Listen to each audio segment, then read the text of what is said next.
Welcome to the Open Hope Show. I'm your host, Dr. Gloria Horsley, with my daughter and co-host, Dr. Heidi Horsley.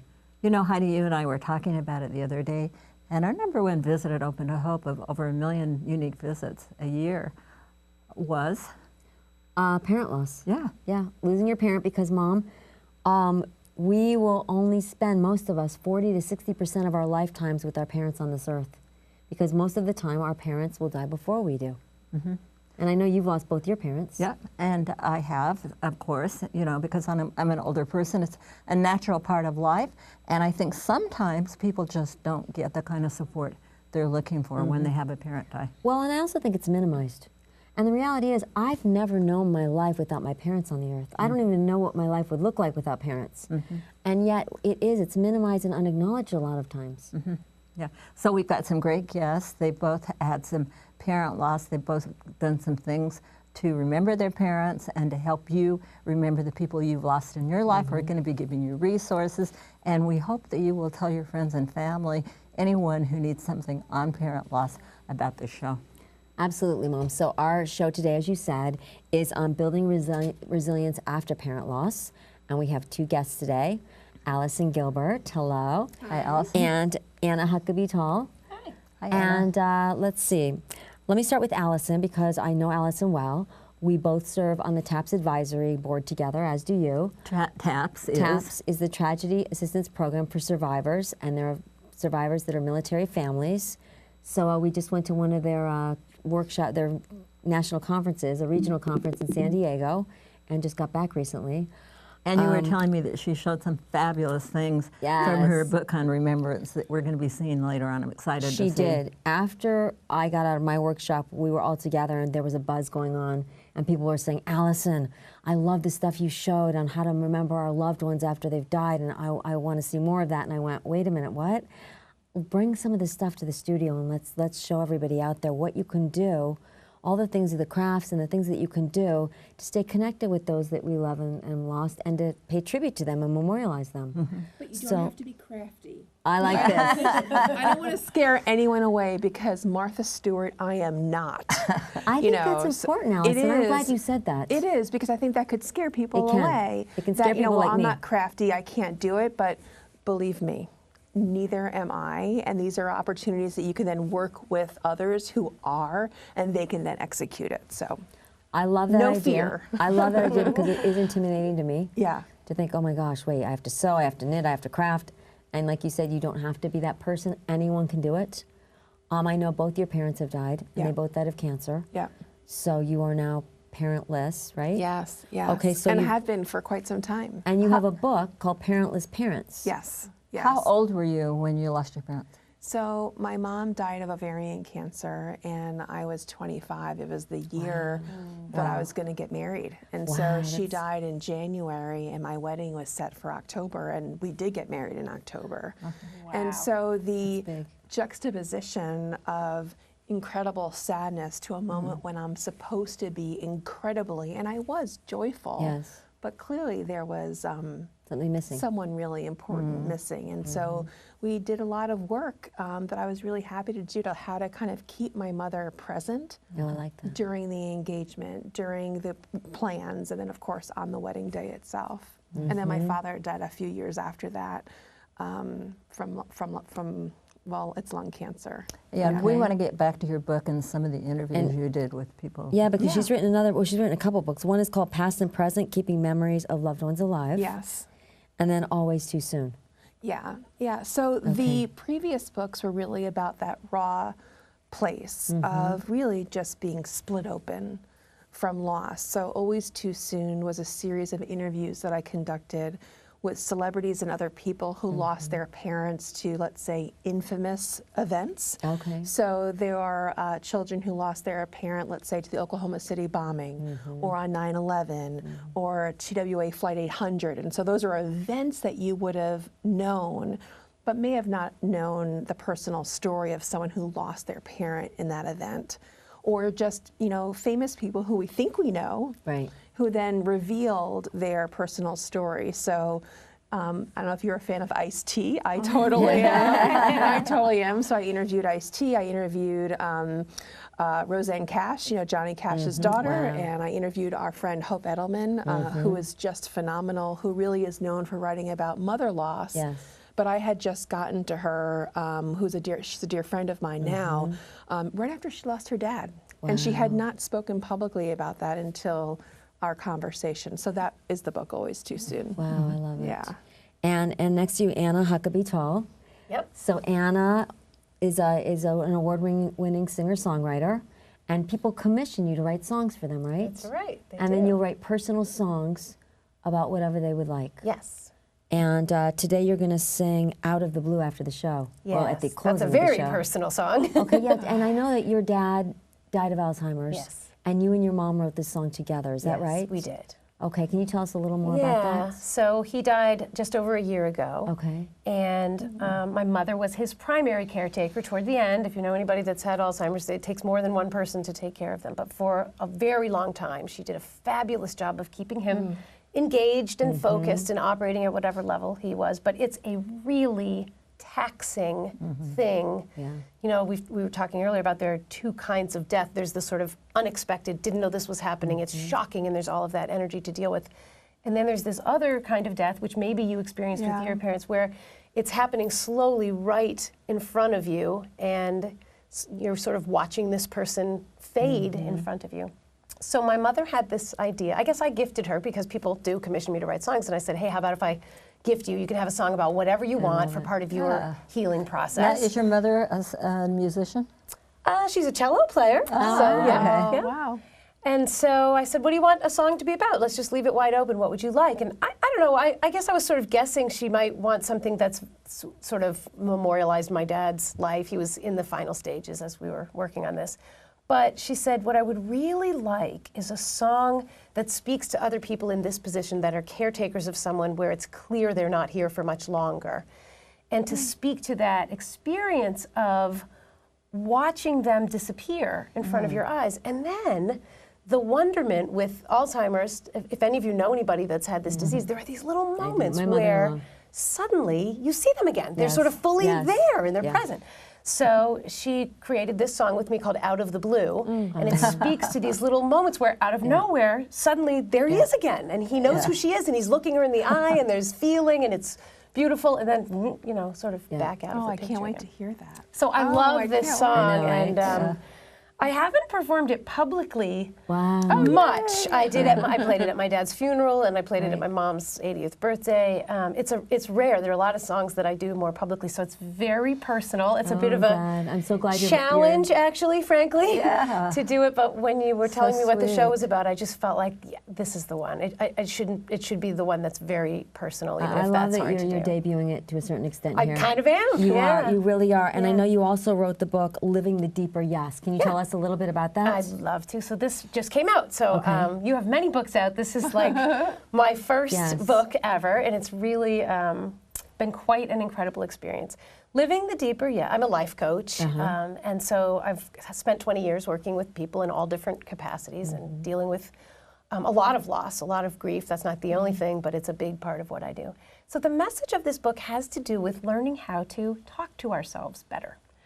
The idea of being in dialogue with yourself in a way that's really healthy and uplifting. And a lot of us, without realizing it, I think, have dialogues going on all the time that we aren't even aware of, and they can often be very negative, or cutting yourself down, or this probably won't work, or I'm in too much pain because of this loss. I love this because I know that the people that are watching today have had loss, and most of them parent loss. And I feel like we're very critical with ourselves when we're grieving. Yes. We should be doing it this way. We shouldn't be doing Exactly. this. Or we should be over it. Yes. Yeah, well, we knew. Exactly. It wasn't like it was a child that died. We knew this was coming. We had all this time to prepare. I should be over it by now. There's But guess what, people? Those are parent voices. Oh!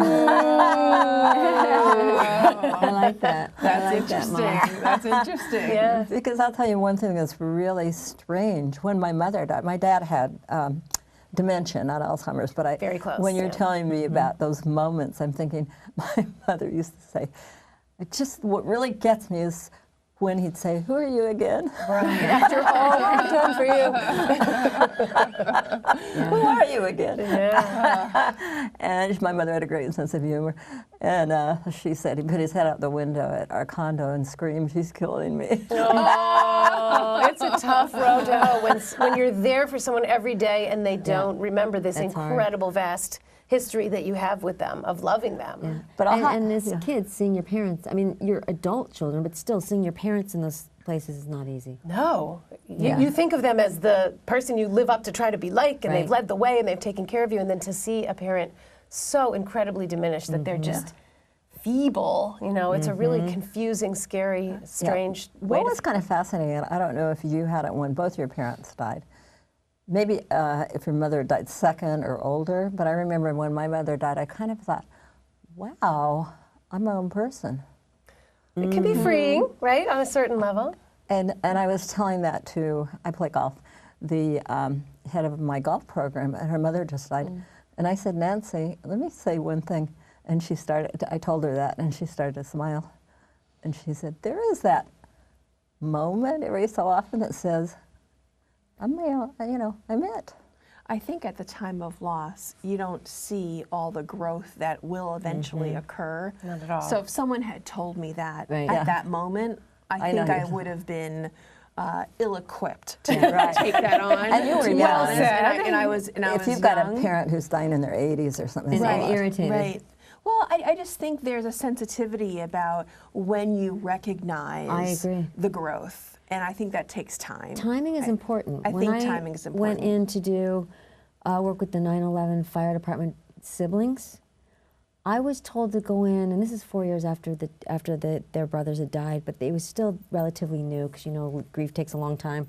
And somebody said to me, "You need to go in." I was given a directive and ask them what gifts they've gotten out of this. You don't start there. No. That's where you end, okay? Right, you don't right, start there. right, If right. someone had told me I had to, you know, time heals all wounds, I would have slapped them. I mean, that's not where we start. Right. And I also It's a think, journey. Yeah, and I was just That's a going to good echo point. something that we were talking about before, just in a little bit of a different, I'm going to pivot just a little bit. When kids see adults grieving, that can be scary, Yeah. but it's also this incredibly rich opportunity. And so we Yes. didn't talk about my previous book, Parentless Parents, but it's really about raising your children if your own parents have passed away. And for me, grieving the loss of my parents and celebrating their memory has given me the opportunity to mother differently, Oh, I like to that. show my children how to grieve. You know, how to wear your emotions on your sleeve when it's appropriate, how to talk about loved ones who are gone, how to play music that reminds me of their grandparents, and even how to use language in a way that validates their relationships with the grandparents they never got to know. Oh, I love And that. so, like, I make a very strict guideline for myself that when I talk about my mom and dad, I never say my mom and dad. I say your grandma and Wow. your grandfather. Nice, keeping I them in the like loop. that. And that way I orient the conversation about them. And so it's teaching my kids that you can actually have some ownership of how we deal with loss. Well, you're making me think I can talk to my children very different about my brother. Because I always say your my uncle. brother Scott. I don't Yeah. say your Uncle Scott. yeah. And because of this conversation, I am going to start changing the way that the dialogue that I use in the conversation and make it personal to them. Well, So thank you. Kids are self-centered by nature, and Yeah, it's no they are. fault to them, right? That's Yeah. just developmentally. So if you make it about them, Yes. they're going to own that I love bond this. much more intensely. Yeah. So Anna, I wanted to ask you a question. We were talking about it earlier. You're a coach, and I know there are people watching this show who really thought they were going to be able to resolve their relationship with their parents. Yes. And now they're gone. They can't. They're never going to get them to say they're sorry. Yep, and that's huge. You were saying earlier, you know, maybe it was an abusive relationship, maybe it was a very painful, difficult one, and in some cases, grieving the loss of somebody that you didn't have an open, loving relationship is harder in certain ways. It's a whole different row to go. So what I was sharing is there are lots of different things that I do, but one in particular that I do very regularly is I pull out two chairs, just like these, and I put them across from each other, and I don't sit in either one. And I would invite the grieving person to sit in one chair as themselves, and then to have a dialogue with an invisible person in this other chair, and it's the parent. It's whatever version of that parent would be most therapeutic for them. So sometimes it's okay, why don't we have a conversation with your mom now that she's on the other side and is able to see things and say things that she was never able to say to you, so that you can hear what you need to hear. Sometimes, to your point earlier, it doesn't start there. It doesn't start at this magical, wonderful, why don't you just say sorry to me? Sometimes we put the version of that parent in the chair that was abusive, and we let a very difficult conversation play out so that you can say for the first time in your life, what you did hurt, and now I have nowhere to go with it. What do you have to say about that? You know, and it's a fiery, difficult, otherworldly kind of conversation. But I you love would that. be. It's never too late to do this. It's never and I too think late. of all the people that I've worked with, and I'm thinking you, because your mother died young. Well, then you became a CNN reporter and did all these incredible journalistic things. And the idea that your parents sometimes don't get to see what you've become.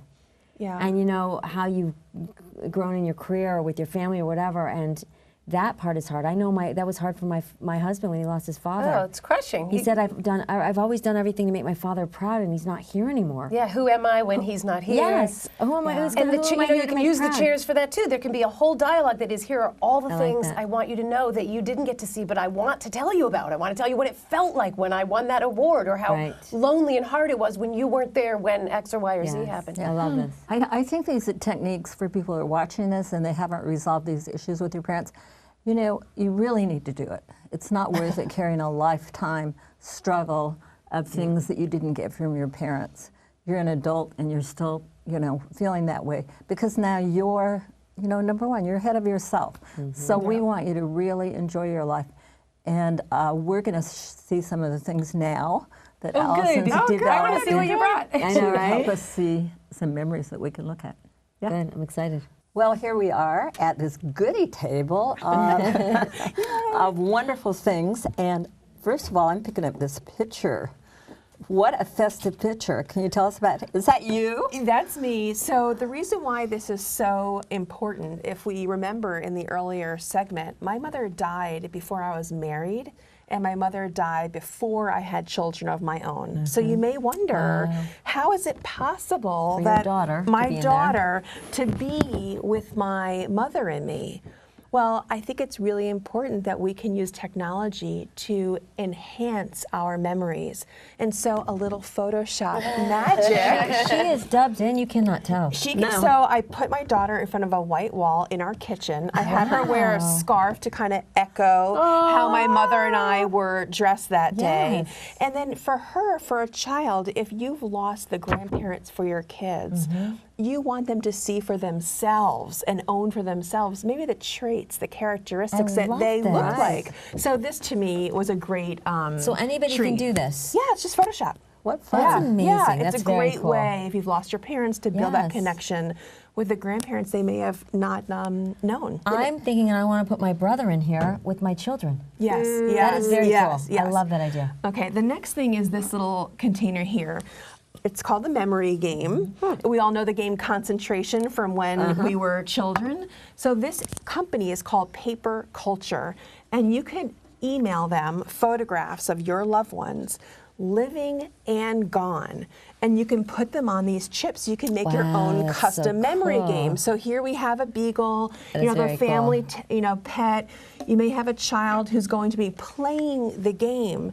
But the way it works to build connection among families is now you start integrating people who have passed away in addition to the people who your children may know. And that way they're learning to appreciate and love all of their family, those who are living and those who are gone. Love that. Okay. So moving on here, there's this incredible company that I reported about in my book, Past and Present, and now I'm really fortunate to be their executive family and memories editor. Wow. What's the name of Which the is really company? cool. It's called Legacy Republic. Legacy Republic. And what they do, which I find to be fantastic, there are a lot of digitization companies that take your old VHS tapes or your slides or your, your old film reels and they digitize them. What Legacy Republic does that's different is that I gave them a old VHS tape of my dad's 60th birthday. and he died when he was 63. And they give it to me not just on a DVD, but this is where they really separate themselves, with the ability, with a link, to upload it directly to Facebook.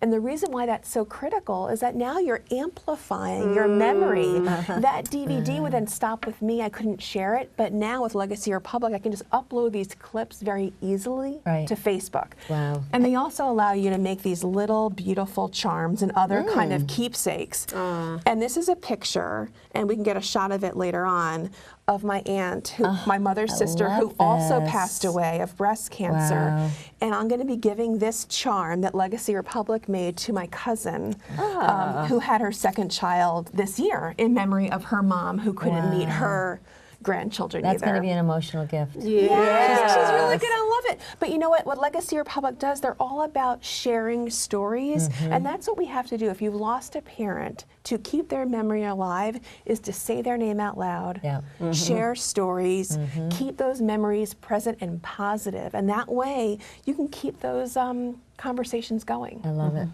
And I just brought a copy of my book because in past and present there are 85 opportunities to remember and celebrate loved ones who have passed away.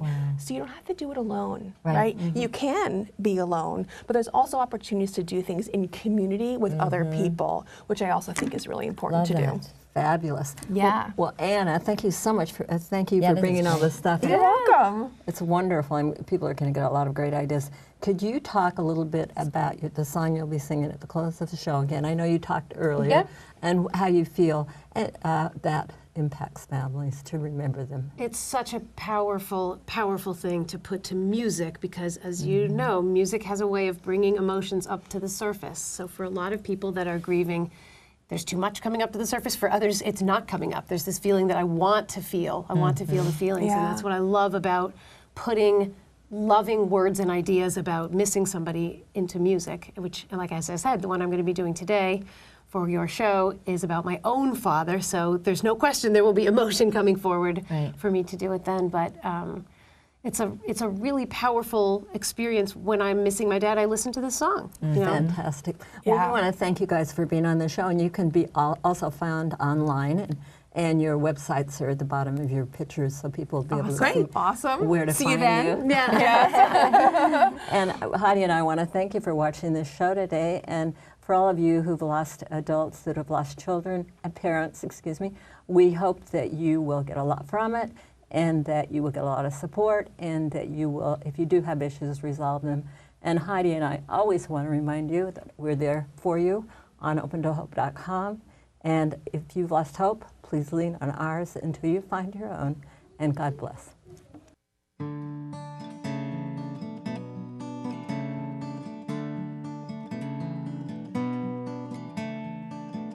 These days are not like all the others.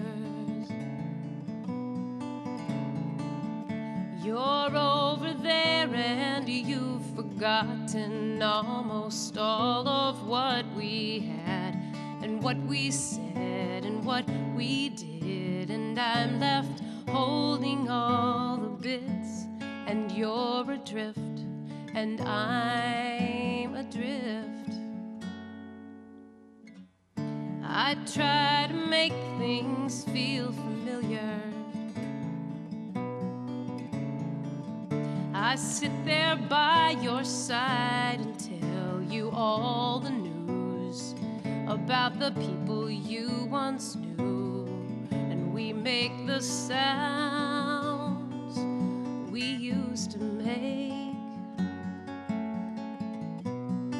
Same cadence, same pace, and you don't know what it means. We're still talking, but I'm watching you recede. And then out of the blue I see some little glimpse of you, the essence of the man I've always known. And then out of the blue I feel my up to. It seems I only know the deepest part of me. In fleeting moments like these, when I can see that rare, sweet, sweetness of you.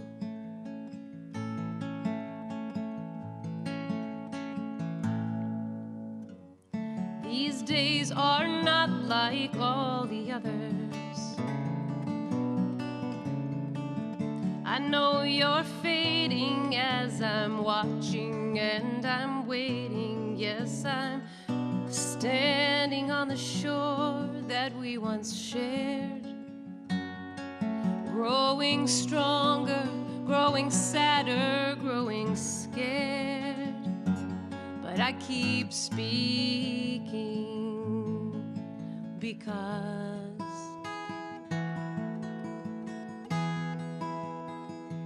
we both remember the sound of the language of our love.